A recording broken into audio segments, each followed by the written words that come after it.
આજ સવારની શરૂઆત વેલા વેલા થઈ ગઈ. હા, અમારે બધાને ફરવા જવાનું છે. ક્યાં જવાનું છે?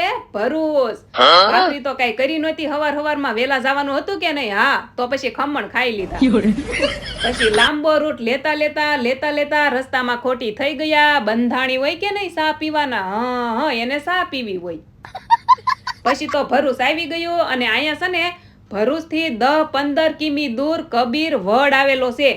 ન્યા આવ્યા, ગાડી પાર્કિંગ કરી અને અહીંયા તો છે ને નર્મદા નદી વટીન પછી મંદિર આવેલું છે. વાવ, મજા આવશે. નાવડીમાં બેહવાની હું કોઈ દી બેઠી નથી, પહેલી વાર.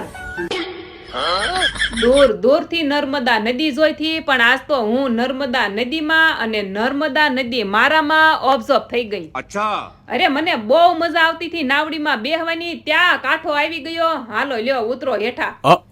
આયા તો ઝાઝા બધા વાંદરા હતા. રાજે બિસ્કિટ ખવડાવ્યા, મમતાએ ધાણી ખવડાવી. વાંદરાને મજા આવી ગઈ, મને મજા આવી ગઈ. સંત શ્રી કબીરના દર્શન કર્યા અને અહીંયા છે ને આમલી જમરૂખ એવું બધું બહુ મળે. અહીંયા એક વડ છે, એમાંથી લાડ બધા વડ થયા છે એક થડમાંથી. કહેવાય છે કે 600 વર્ષ જૂનો કબીર વડ છે.